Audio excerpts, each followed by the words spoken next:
Hi, welcome back. It's another episode of The Bubble, but it's formal this time. Let's get rolling.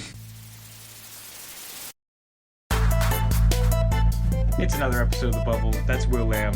This is Liam Bull, the most requested guest on The Bubble thus far. And I'm Max Furman. A little housekeeping before we begin. Many people say they're not for sale, like their values and shows aren't for sale, but we at The Bubble very much are for sale. We're reaching out to a very specific member society right now. Mike Bloomberg, if you're listening... Hey, what are you doing? Our podcast is for sale. We will sell our podcast for $2 million. $2 million. One for each of us? Yeah, one and $3 million. To endorse your presidential campaign? Yeah, we will. And please, Mike. So you're a corporate tool and you're a hack, is what I've come to. Much. I just want money. Mike Bloomberg, we don't all agree with your I don't agree at all, but... views, stop and frisk. Yeah. Mr. Racist. Yeah, right. I really want some money, Mike. Come on. We should... Okay, we're already going to get off topic here. But didn't he just release something saying that he was like, oh, I'm sorry that I, supported Stop and Frisk? Here's the bottom line. He supported Stop and Frisk. He's been in support of Stop and Frisk all along. The day before he announced he's running for president, he apologizes for it. That's pretty telling. So Stop and Frisk, I don't know if you know, but pretty much a police officer. It's a policy that certain cities have instituted. Now it's been dubbed by the NAACP, other humanitarian groups, as being incredibly targeting of specific minority groups. It's been known to various humanitarian, because if I can stop you on the street and say, okay, I'm going to detain you without any reasoning, that's the new Jim Crow pretty much, because in most states once you go to prison you can't vote afterward. That's how it works. So that's the new Jim Crow is, if you get caught with a joint in your pocket, we throw you to jail, you get out, you can't vote. But so Stop and Frisk, incredibly racist policy. Michael Bloomberg was supportive of it. He instituted it in New York City. He apologized right before he runs for president. And I don't know if you've heard the tape of him where he's rambling on about how bad African American, those are the people that commit all the crimes. So, Michael Bloomberg, mildly racist, I would say, but it's certainly, he's got that corporate view where it doesn't matter. He was just trying to make New York a playground for billionaires, and that was one is to ethnically scrub the city. I'm sorry. We are already off. I was gonna say, all right. Of an episode. I'm sorry I asked. And actually that was very informational. Well, I hate Mike Bloomberg. No, very informative. But we got to talk about other things he now hates Mike that Bloomberg. aren't necessarily political in nature. Will, you want to ask about his hobbies? I'll ask him. So, question number one: hobbies, extracurriculars don't necessarily have to be political. Just anything else. Well, hobby. Obviously, I'm very political. That's a hobby of mine. And going along with that, I make videos. So I do liberal bull. I haven't done that in a while. I'm kind of doing a reorganization of how I want to format the videos. I don't know if you saw my latest, the Electoral College video with the drawing. I kind of want to do that as my main format, but those videos take so long to make. What's in the pipeline, Liam? What's coming up next? Well, I have a video on gerrymandering that's like 70% complete. I just need to do a little touch-up work on that. So I do liberal bull. I also do formal gamer. Recently, people got me into playing video games. So that's a hobby of mine, I guess you could say. Yeah. I love to travel. I like to read. Those are just my general hobbies. I'm not involved in extracurricular activities. Student council. Don't forget. I am the councilman serving in the 11th grade caucus at the various school districts. So yeah, that's an extracurricular activity. Yeah. My first elected office. One thing I wanted to ask you about, what's the game you play? It's like Twilight Eclipse or what? Twilight Imperium. Twilight Imperium. Yeah. I love. What is that? It's a board game, right? So I'm a big. That's another hobby. I guess I love board games. Love card games. Well, card games not so much because of Spencer Hagen. But no, I'm just kidding. No, I love board games. So we used to play when I was younger, Monopoly and whatnot. And we played Settlers of Catan. Was our first big embark on pretty complex game. That's a great game. But Twilight Imperium, I think, is the greatest game we've ever played board game-wise. It's like Risk meets Monopoly meets a variety of other games. So it's like space exploration game. Your goal is to obviously get the most amount of points, but build a big empire. and you can go to war with other players. There's like a research aspect. It's a tremendous game. It's very complex, but it's very fun. Once you pick it up, it's fantastic. Yeah, it's great. I feel like it'll take a while to learn, but yeah. Well, some games like last 6 hours. That's like long. But see, usually Monopoly. yeah. Usually, like when you know somebody's going to win, everybody tart. Why is there a pretzel on the head of the turtle? I was wondering how long it would take you guys to notice that.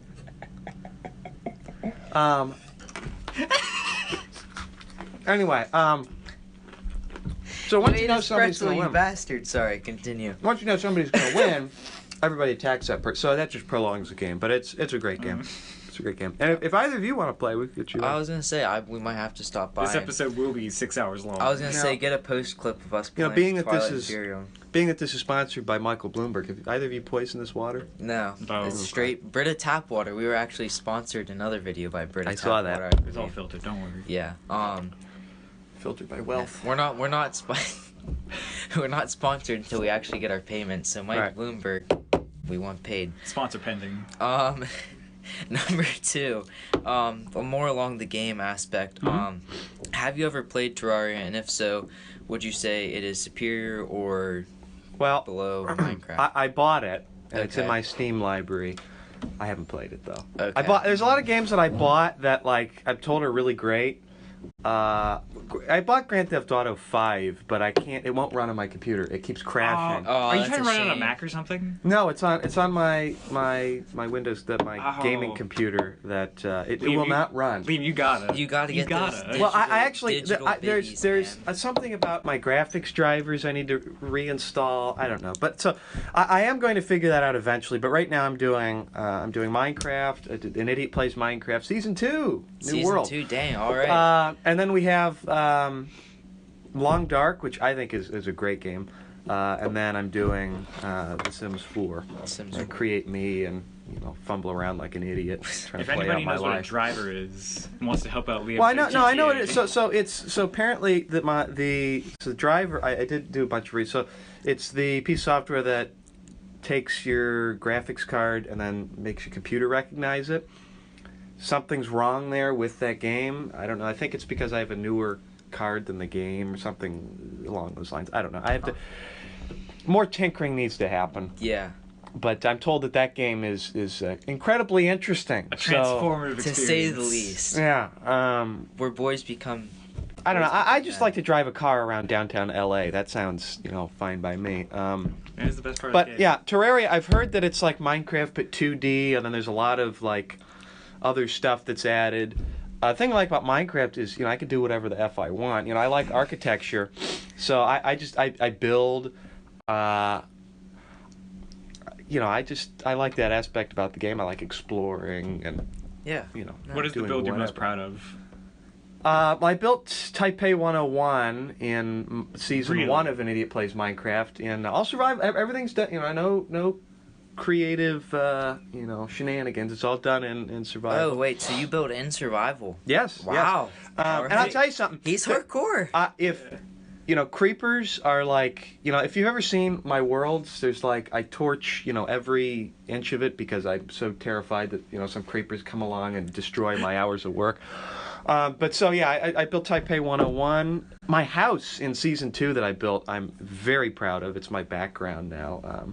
It's very like Victorian. I'm very happy about Zane, that. put a screenshot of Taipei 101 on the screen. Yeah. Just for reference, Yes. This Yeah. is a skyscraper. You can look at my. I have the very last video, season 2. I did a world tour where I walked around the world, and there's a lot of stuff in that world that I'm very very proud of.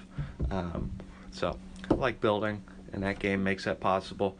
But with video, recently I've been playing a game called The Long Dark, which is like it's a smaller game. It's like developed by a couple of people in their basement probably. But it's terrific. It's like you're plopped down in the Canadian wilderness. Your plane crashes and you have to survive in the winter. That's just Hatchet. I was just gonna say it's Hatchet. It is, but it's got this story mode that I'm playing through, and I put a webcam in when I play, and that game can really freak you the F out. Like wolves and bears are like this wolf jumped up, and there's like it's bad. I can't play horror games. All right, moving on. We gotta ask, what's your favorite food? Favorite food, in general or like a specific? Something food? you could eat for the rest of your life and be entirely happy with it. I don't see. That's very difficult. I love seafood in general. I love soups. I really would probably eat any soup except for snail soup, which I did try when we were in Taiwan. All right, we got your least favorite food. No, my least favorite. Okay, so I think I'm allergic to cilantro. I don't know what it is. You know, I always tell people, like, if we go to a restaurant and there might be cilantro on something, I just tell them I have a psychological allergy because I don't know if I'm actually allergic, but I get, like, I can smell it from a mile away. If I taste it, like, I freeze up. I get nauseous. I don't know what it is, but whoever eats that should be placed in prison for the rest of their life because it's absolutely disgusting. The way that stink bugs smell is how that tastes. It's just it's weird. Wow. It's horrible. I get like it's bad. So cilantro bad.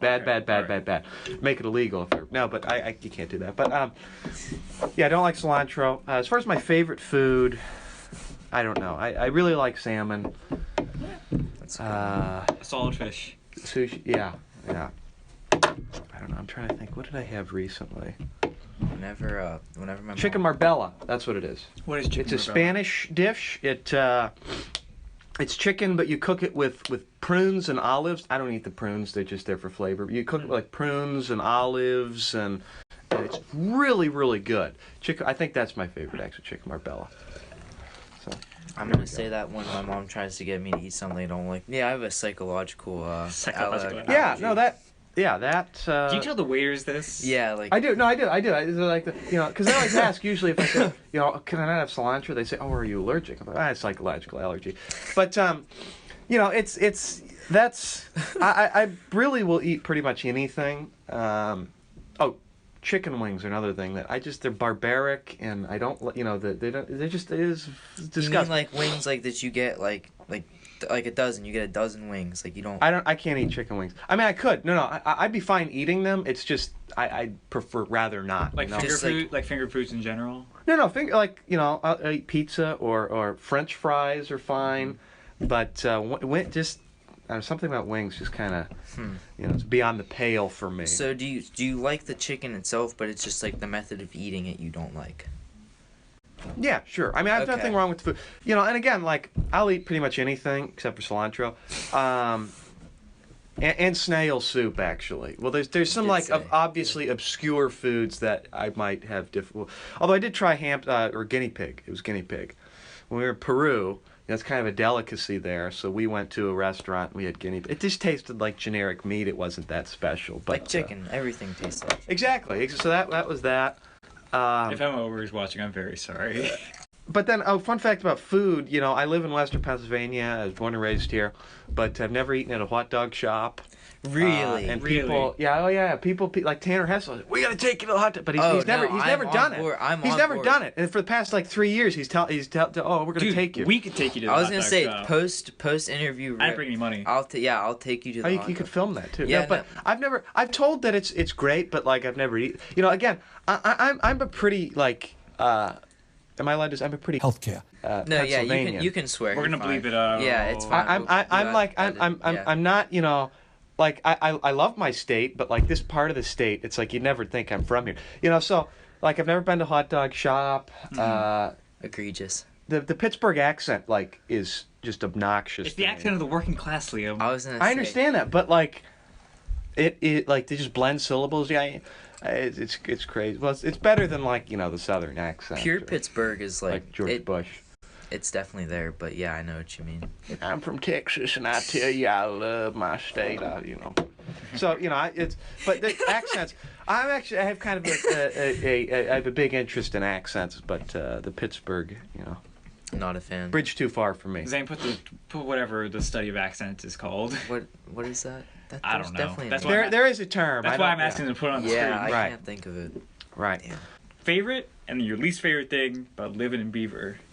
Oh yeah. So, I think let's start off with my least favorite. All right, because start with you like going you negative. called yeah. But you guys called this podcast The Bubull, right? And I actually think that's a great name. Thank you. But Thank you. No, that's thank very you. that's very telling of the culture here, right? I'm blown away all the time by how narrow people's perspective is. You know, I know people that haven't left the state, and it's like, I mean, that's a low bar, right? We're like 15 minutes from the Ohio border. Yeah. Boom, you've been in another state. I mean, let's be fair though. What really is there in Ohio besides Oh, Cedar no. Point? Hey, by the way, Rips. I just like to, Rips. I'm going to go off just very shortly here. Okay. I'm a believer in equality, but I am a state supremacist. All right, Pennsylvania, the Keystone State, we are psychological allergy and state supremacist. Yeah. I'm you're going to learn all sorts great of vocabulary from. So Pennsylvania is the greatest state, and as a Pennsylvanian, I have a right to hate every neighboring state except for New York. All right, Ohio is, pretty evident. West Virginia, are you kidding me? Maryland, they're stupid. They're too. Delaware used to be a part of Pennsylvania, but we gave them their. They didn't know how good they had New it. Jersey's filthy, and Jersey most of my dad's family's from New York, and we go there frequently. So I like New York, but that's You would it. not aggression pack with New York. I love New York. I'd say I agree with all of those except I like Delaware and Maryland. I do like those two. Well, Everything okay, else, though, I can agree with. they're okay. They're liberal states. West Virginia can just. Well, anyway. I've got a lot to say about That's West for Virginia. another time. You know, Go really? watch his- So go John watch his Denver. videos. John Denver wrote a song about West Virginia. Never went to There's a West song about Virginia. Alabama. There's a song about California. Why is there no song? I'm sorry. About. Go. Why is there no song about Pennsylvania? We used to be the second most populated state. Now we're the fifth. We're a huge state. We've got some We're of the fifth. We are. Really? We're 20 electoral Philly and votes. Pittsburgh, man. We've got Philadelphia, which is the fifth largest city in the nation, and no song about Pennsylvania. There's gotta be one. Right, but not like Yeah. You guys really Sweet Home Alabama. You're gonna write a song about Alabama? Well, let's see. Hold on. No. Let's go to We got- Mobile with my cousins. Ooh, we'll have a nice night. I'm sorry. I heard George Bush too much in there, but we got Black and Yellow by Wiz Khalifa. We got a few. Was that written about Pennsylvania, or is that like? That's not Is that Pennsylvania. about That's bees like or something? Pittsburgh. It's Pittsburgh. Are you right about like honeybees? Like, no, Black dude, and like yellow? the Steelers, like Black. And, come on now. Yellow Jackets. We got Mac Miller. We There's got a party on Fifth Ave. Party on. Yeah, there's Yes. a few freaking. We got a few Super Bowl songs, Well, we're But culturally. like I know what you mean. We don't Yeah. have like a Right. nice like. We don't have that I'll tell you anthem. something. Culturally, this is a great state, right? We've got, yeah. I don't know, Philly. People always talk poorly about Philly. I love Yeah. Philly. It's a I'm great gonna city. be honest, it's a piece of shit. But What? dude, it's just a dirty. Okay, it depends on what part of the city. It's a Well, no. dirty If you're in like the city. historical part of the city with all the museums and City Hall, that main strip is gorgeous. I think Reading Terminal Market is wonderful. I love. That's the Philly. market that's like all in like a room, right? Yeah. Yeah, I was there. Oh, that was nice. Yeah, and like you could live there your whole life and not have all the food in that. So it's wonderful. Where did this start? Oh, Lisa so must I have- don't like the very narrow aspect about Yeah. Beaver. Let's put it that way. As far as things that I like, historically and culturally, there's some interesting aspects about Beaver. But again, we live in a county with like 150,000 people. We're in western Pennsylvania, but so yeah, I guess I like the culture, the history, and I dislike people's narrow perspective. All right, that's fair. All right, number 5. You can meet one person at any point in history, dead or alive. Who would you like to meet? It can't be FDR. See, I actually, hey. There's no guidelines. All right. So, but no. I FDR, but I don't necessarily think I've got I actually did because I listened to a couple of the other interviews. I thought about this a lot. I feel like LBJ would be a cool person to meet. But I don't know. I don't necessarily think that. Obviously, I'd love to sit down and have a talk with Bernie Sanders. I think that would be great. There's a lot of people that really. I'd like to like my grandfather's dad, Jim Bull. I heard was just a ridiculous character of a person. I'd love to meet him. It's hard for me to boil it down to one specific because, like, when I think about it, there's a broad pool of people, like whether it's family or so.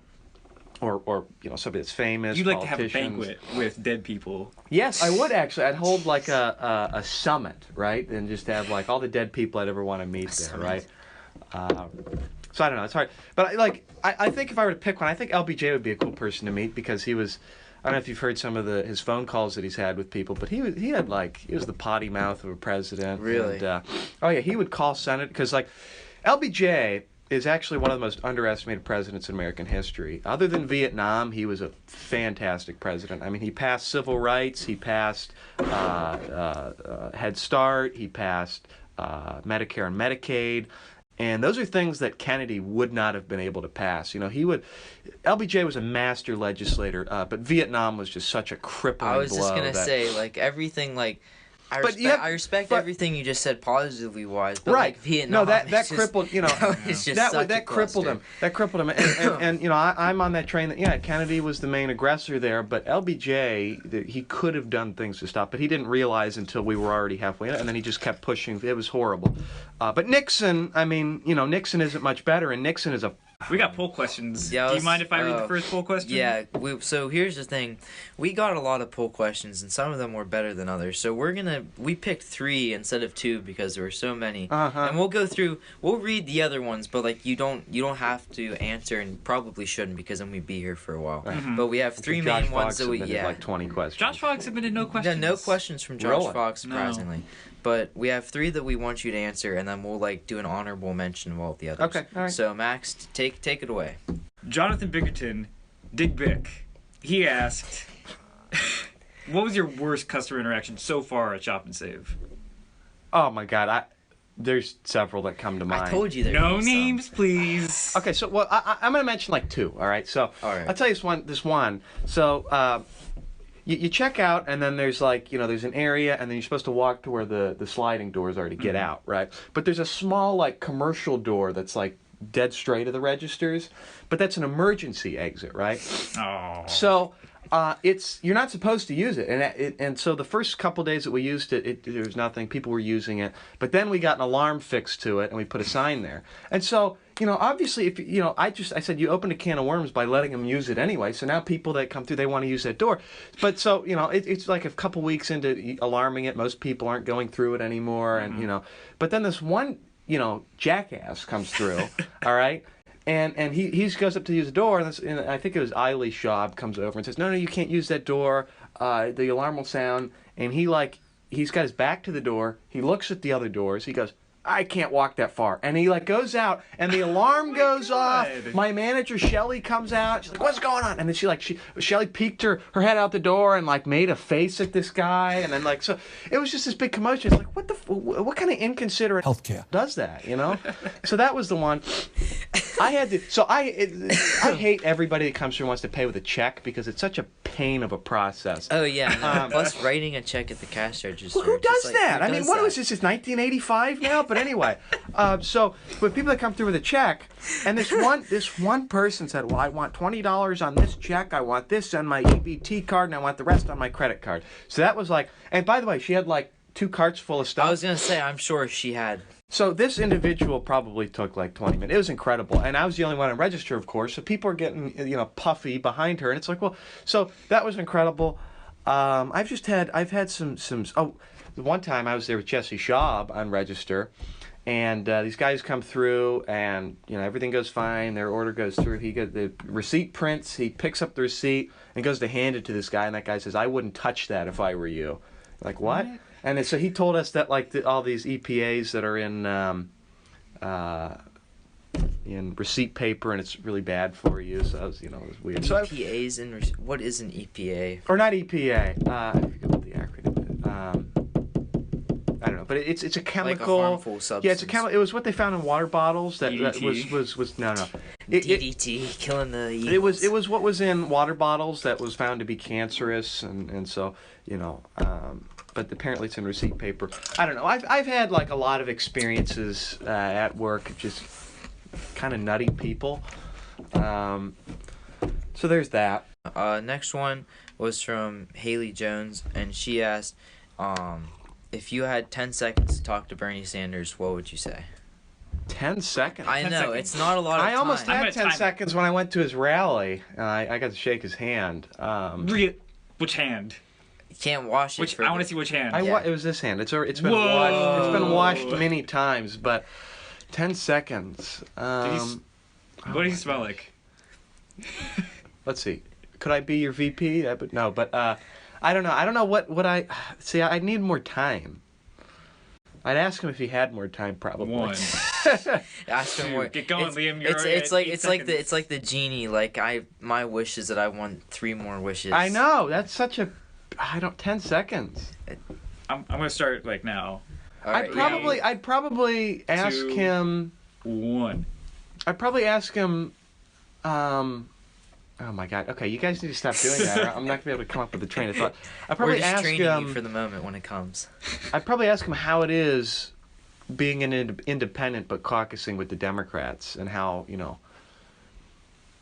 how difficult that is. Wait, okay, again, I'm not going to pretend like I'm super educated on the matter, but so he's running as an independent, but caucuses with the Democrats? So he is now a Democrat. Okay, so he's been a lifelong independent. He's the longest serving independent in American history. He was an independent as Burlington's mayor. He was an independent as a congressional representative. He's an independent as a senator. But when he ran for president in 2016, he registered as a Democrat because he understands that it's so difficult on a national level to run as an independent. Not under one of 2 parties. So he ran as a Democrat. Of course, Democrats screwed him. Clinton campaign. Well, and so in 2020, he also registered as a Democrat. They're screwing him again. So now he is a Democrat as presidential candidate. But before that, what he would do is he would be an independent. But the only problem is if you're an independent, then you don't get committee assignments. You're kind of swept under the rug. You're not really acknowledged. So he caucuses with so he's an independent, but he caucuses with the Democrats, and that. That's one of the things I admire about him is he was able to win by landslides as an independent, and I think that is an appeal. People always say Bernie's not a Democrat, he's not a Democrat. Well, you know what? I view that as a good thing. A lot of people don't necessarily, they're not starkly, they can oversee and relate to be independent. So I think that helps them. And we could have a very long talk. Again, I don't pretend to be nearly as educated, but we didn't come here to question your beliefs. We're just This one is from yours truly a philosopher, the top mind of Beaver. What's that? Luke Weldon. Oh, son of a bee. Luke Weldon's question is, why are you a fascist, and why do you keep blocking him on Instagram when he tries to argue with you that is his in a question? public forum? That's his question. That is his question. That is his legitimate Are you kidding question. me? That's his question. Okay, so Luke Weldon. One of 2, actually. First of all, he doesn't live here anymore. Let's make that plain. Where does he live? So I blocked. I think it's South Carolina. I don't know. I'm sure he'd tell you all about it. I'm sure he'd leave a comment. But so let's start off with it's social media is a public platform, and I'm all for. I use everything I say on social media. If you look at anything that I say, I'd be willing to discuss with you as a human being in person. Now, what bothers me is lots of conservatives follow me, and I'm willing to debate them or have a good conversation with them on social media. This individual would just leave. He wouldn't attack me on policy. He would attack my character, right? So that's what he would do. He would leave comments like, apparently liberals an insult, right? So that's one. But and so after a while, when he's just leaving, like you're a dumb fuck, just right. So when it gets to a point when that's all you're leaving, then I'm just gonna block you. If you're not gonna leave constructive and you're just gonna be like, a pebble in my shoe, then I'm gonna say goodbye to you. And I understand, like, in good humor, you might be making a joke or whatever, and I understand that. But it gets to a point with him where it's just like I don't really want to hear that anymore. So I blocked him. And he kept, and what I found was completely untoward is he kept creating more accounts and following me and leaving more nasty stuff. So it's like what does he have nothing better to do with this? I was actually kind of like enamored that he just kept doing it. So I ended up blocking. I just kept blocking him, and thankfully it seems to go away. He still follows me on Twitter. But thankfully, I think since I made it, I put out a post saying, if you're just going to keep creating more, then that's very telling of your morals and whatever. So, he's not leaving those comments anymore. If you're listening, look, I have nothing against you personally. I just find it interesting that you would attack me personally. I certainly never try to do that to other people. Again, everything I put on social media, I'd be willing to have a conversation with you in person that I'd say those same things. So I don't know if he could say the same. Maybe he does. That's just the person he is. But I found it interesting that, that's the kind of stuff that he would invest his time in. So for you, it's more along the lines of it gets to the point where he's not. It was almost harassment. He's not having a conversation and like having about politics. It's more getting into personal matters, which is where you. Exactly. Look, there are people probably more conservative than him that follow me, and we're able to have a genuine conversation. Yeah. And so, like for example, Nick Mathias and I. You might see in my comments all the time. Know. You might see in my comments all the time when we have disagreements, but it's not like, it doesn't get to a point where we're just, calling each other names. like It's profound names. We're actually having a discussion about substantive policy. Whereas this individual would just, it would get to a point where it's like, I can't even have a discussion with you because all you're doing is name calling. Yeah. So that's where I draw the line. It's like, come talk to me in person. Yeah. That's not what this forum is for. And not to defend. And I used to, and that was when, and not to interrupt you, You're good, but that's when I had a private account. Okay. So, I made my account public since then, but,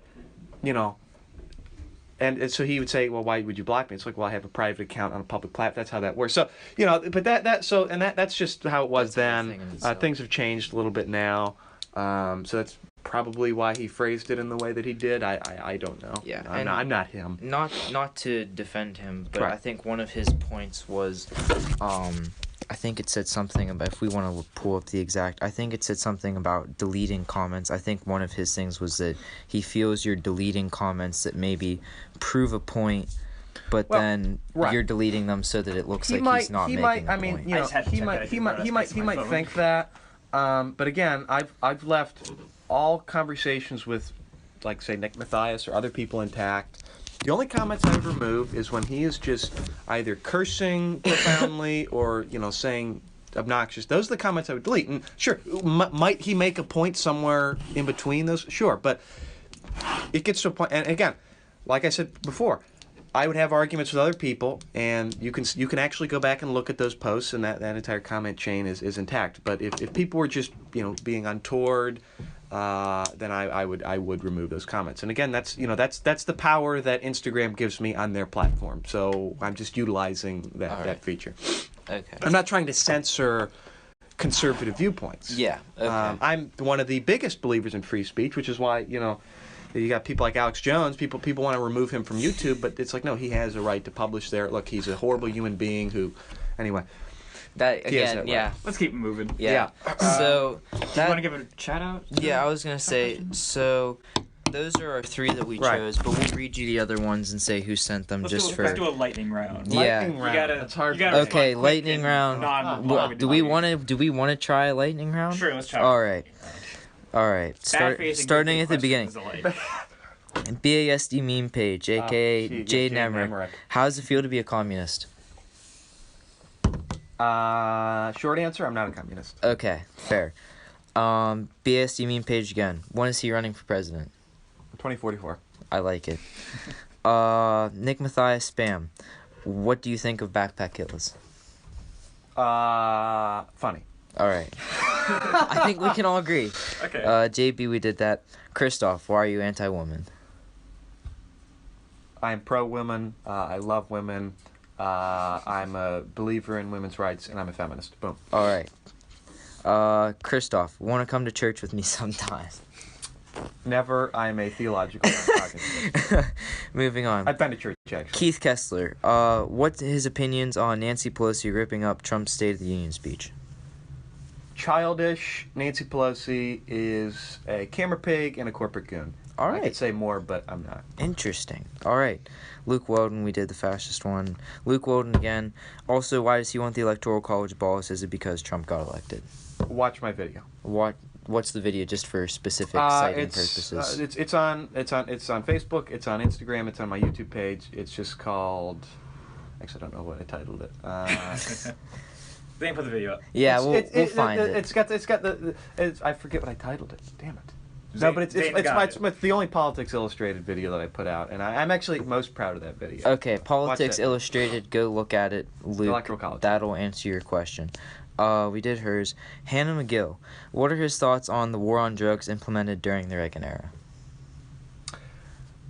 Okay, this is That's kind of a complex issue. So first of all, Reagan did have a profound impact on criminal justice, but Bill Clinton, I think, was more destructive to incarceration.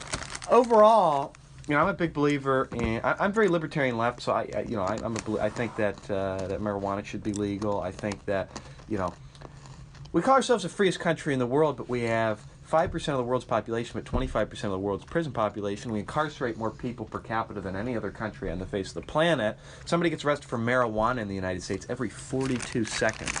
That's Boom, impressive. So, we have, and that goes along with, again, our criminal justice system with the police. We kill black people with impunity. I'm sorry. I'm getting, but Yeah. that's how it is. And I'm telling you something, we have a very effed up criminal justice system, and that does play into the war on drugs.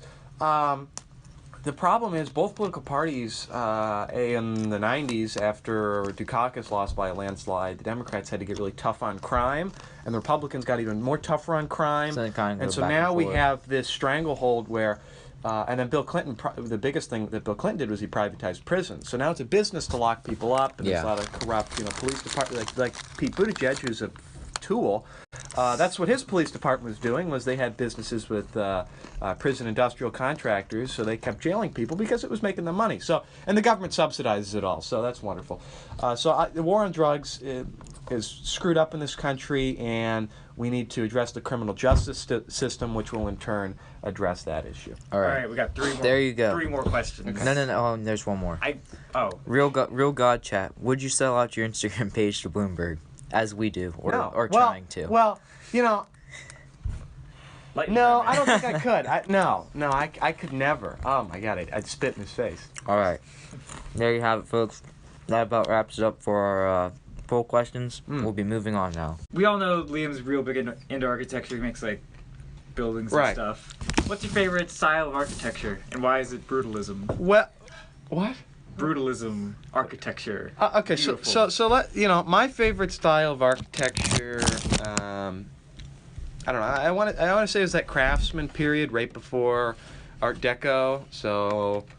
Put it on the screen. Yeah. So I think Art Deco, mid-century modern, internationalism, that completely destroyed architecture. Because Art Deco? Not so much, but there was a period where it became, we're going to simplify and really modernize, was their view.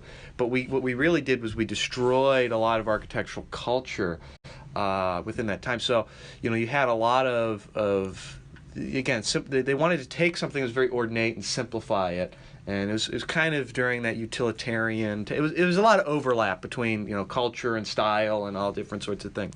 But the international style, which still prevails a lot today, which is what you see in a lot of skyscrapers, right? So they're just slabs, right? Yeah, they're just vertical slabs. That's internationalism, is just pretty much as basic as you can get, and that, in my opinion, was that ruined a lot of architecture. I'm a big Victorian, which turned into Queen Anne, which turned into Craftsman. I think that was really the best style of architecture, which is it had a function, it had a purpose, but it also had some class and some style. And what do you think of Beaver's colonial style? Is that you into? Well, colonial was also very big on, you want to simplify and best utilize your space, and then once we developed that style, it became more Victorian, and then Queen Anne, and like I said, Craftsman. I think as far as architecturally, Beaver's a wonderful little preserved community of that era, and it is wonderful. We've got a very nice main street. We've got various houses and structures that embody almost mint condition replicas of what would have been that era. And so we're very fortunate to have preserved architectural integrity here. Yeah. All right. All right, moving on to number 9. We'll just try to keep these shorter, because we're probably an hour of audio.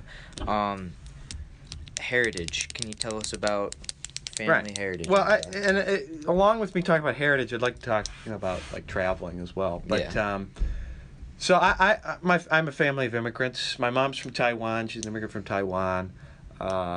We've gone back several times. Actually, I made a documentary over the summer. So when I went to Taiwan, this is my first time back in like 5 years. So I filmed it all, and I turned it into a documentary on Bubull. If you want to check that out, it's a great film. I really that's one of my most proud films. And so I have a lot of family in Taiwan, and so that's on my mom's side. Now, on my dad's side, my great grandmother, who's still alive, is an immigrant from Ireland. So very Irish family. Very Taiwanese family. It's kind of very different. Odd. It is, yeah. And so they're all very Irish. The stereotype of them drinking and being very loud is very true. I've actually, if I could play, I've got my great uncle's laugh, which is the most iconic laugh you'll ever. It's my ringtone that's set specifically for him. Let's go sounds, ringtone. Make sure. So this is his laugh. Oh no, that's my grandma's laugh. So that's his laugh. See, my goal is for every person to have their laugh recorded as my phone. So I've got a lot. That's like scary though. Like if you get a call and like in the middle of the night and you just hear like a laugh. It's great because I know who it is. Like my dad's. Everybody that I know has a very very distinctive laugh. So but there are Irish, and then on my mom's side they're Taiwanese. I love to travel. I'm very fortunate that my parents like to make sure that I travel, especially my mom.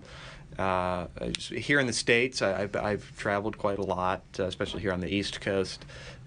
This past summer, I also was not only going to Taiwan, but my grandfather took me on a trip to Burnt Lake in Ontario, Canada, for a fishing trip. We drove 20 hours from here to Winnipeg, Canada, which is in Manitoba, and then you drove 20 hours. Well, it was 2 days, so we split up twice. Crap. I think we ended up in Minneapolis the first day, and then the last. But so. I also that documentary I think is my most proud thing that I've ever done video wise. So there's documentary in that as well. But they flew out. It was like a scene from Hatchet in little float planes with all of our gear. They dropped us off at the lake. There's not a road for 400 miles. No cell service. Nothing. We just spent a week fishing and laughing and having a great time. And so that was fantastic. We took a northeastern trip several years ago. My favorite part of the country's got to be New England. I've been to a lot of different large cities. I went to Peru, and I got to see Machu Picchu and several other sites there. Been to Taiwan, of course, taken a couple trips to Canada. So, I mean, I like traveling, and I think it really makes you a more well-rounded human being to travel. Yeah, to experience the world and see I certainly cultures. I would like to travel more when I have the time and money and I'm of age. Sounds cool. I like it. What is our 10th question? 10th question. How did you first decide that you wanted to get into politics, since that's what so many people know? Well, okay, this is so really it was the 2016 election. I think I was pretty disgusted. So first of all, my family is my mom and my dad, they're big Bernie supporters. They screwed Bernie Sanders, the Democrats did, in 2016, and they nominated who?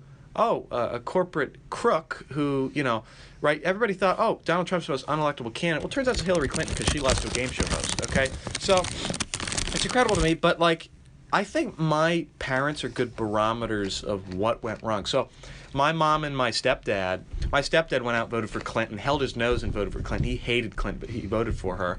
My mom didn't vote for the first time in her life in the United States. My dad voted for Gary Johnson. Wasn't he the independent? He was libertarian. My dad's nowhere near. I don't know why the F he voted for Gary, but he did.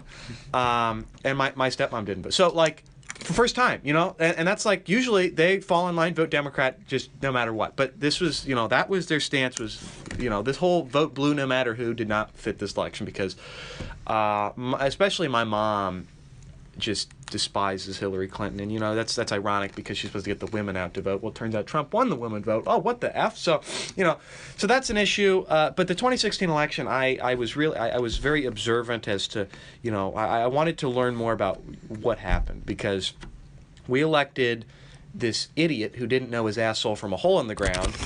And,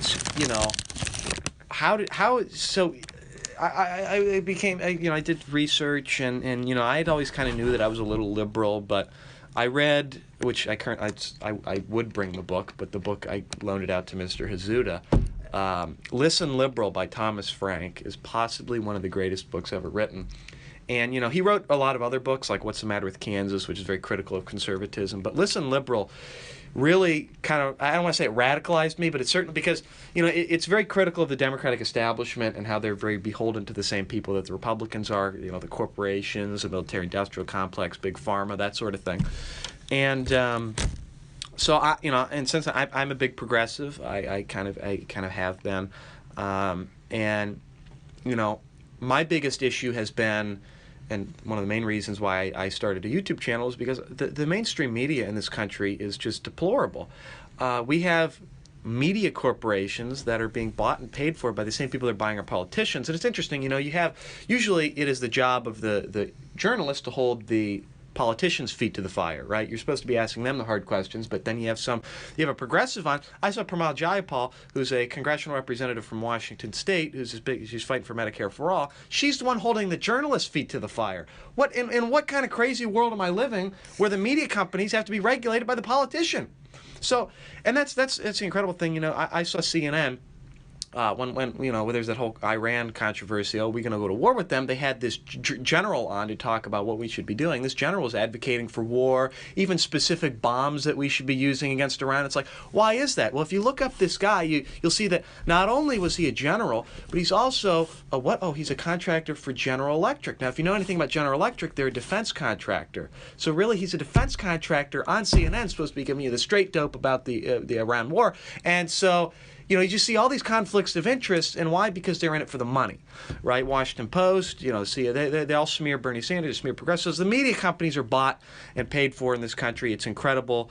They're really propagandists. Let me This ask is you. just coalesced together to get you into politics, basically. Well, yeah, and that's why I started the Liberal Bull Show, because I'm sorry, but I have several clips where I'm pointing out how poor the journal is. But so, I started my show because I felt like I needed to point out the absurdity not only in politics but in the media. So it's all one big issue, and what does it trace back to? Money, right? Because But what were you going to say? So that was good, but I'm curious then. We pretty much answered them at this point, but this is just out of my own curiosity. What would you say then is the best source of news in your opinion if you find that the media? Well, here's the thing: you've got to be careful, right? Because a lot of mainstream media companies they're getting they're getting a lot of stuff right. They're doing their meager reporting on whatever sports, whatever. But when it comes to, and I'm not to downplay the coverage of culture, whatever, but when it comes to politics, a lot of the mainstream media corporation, one of my favorite statistics is 95% of media in this country is owned by 5 companies. 5 companies. 95% of the media is controlled by 5 companies. When you say controlled, do you mean they own stock, or what do you mean? No, they're parent companies. So, for example, Disney owns a variety of companies. I don't know if MediaCorp, which that's what they're called, MediaCorp, right? So they own like pretty much all the conservative media, Fox News, Wall Street Journal, all these different publications. Comcast owns MSNBC. They own NBC. They own all this. So you start to go through this rabbit hole of all these corporations. For me, I read the entirety, the 435 pages of the Mueller report because I could not. So but you've got to be slightly crazy like me to actually want to find that stuff. And so, I can talk about impeachment for hours. But so, the issue, Democracy Now! Is, I think, one of the greatest independent media sources that there is. Democracy Now! Has been around since, I think, the 1980s. Started by Amy Goodman. Amy Goodman, I think she's like in her 70s now, but Amy Goodman was arrested for covering she was arrested for covering the Iraq War. And she was later released. She was arrested for covering the Keystone Pipeline. She does a lot of she really puts her life on the line for good reporting. So Democracy Now!, democracynow.org, the War and Peace Report, as they call themselves. They're tremendous news. You know who is unbiased? Who? The Echo. Just a side note. Yeah. I gotta shout out our boys. Okay, well, okay, so I'll add the Echo to my list of sources. Now, the Echo. The Young Turks is good, but some of their stuff is starting to piss me off recently. Jimmy Dore, who's a comedian that does like a talk show now that covers political events. He's hilarious. I love some of his stuff. But really, you've got to really, dig into your own. You've got to, and like OpenSecrets.org is so they show you like where all the money's coming from, right? So you can punch in any person. So like for example, Connor Lamb, our congressional representative, is a corporate tool. Just the other day, he was urging the Democrats not to go through with Medicare for all. Why do you think that is? Well, because his number one donor is MetLife, which is an insurance company. So, you look through where all his money's going. It's just like, okay, so you're taking, almost several $1 million from pharmaceutical companies and insurance companies, and you're not for Medicare for all. Color me surprised, right? So, why are you talking about Will's dad like that? No. I don't know if you're related to him. No, I'm not. I've been asked that many times. I'd love to. Not related, but sorry, continue. So, but that's like, it's hard to find good, honest reporting nowadays, and you see all the anchors and the people that are on mainstream media. They're all millionaires. I don't know if you know who Rachel Maddow is. She's on MSNBC. Yeah. She's paid $40,000 a day. $40,000 a day by MSNBC. Do you think she'd be a little out of touch? It's like who better has their finger on the pulse of working class people than somebody that gets paid $40,000 a day, right? So she's the one that's gonna tell you how bad Bernie is and how we can't vote for a socialist. But dude, that's because she doesn't have problems that government can solve, right? She's so out of touch that and same thing with like. I could talk about this for hours, but it's so it's hard to find good, honest reporting nowadays on both sides. But yeah, it's bad. All right. Of course, you can go to the Liberal Bull Show if you want. I was gonna say another fine source, the Liberal Bull Show. We end this podcast today with some very exciting news for all of us. Liam Bull is starting an exploratory committee to run for president in 2044. That is the year. We'll all see you then. Goodbye. Indeed.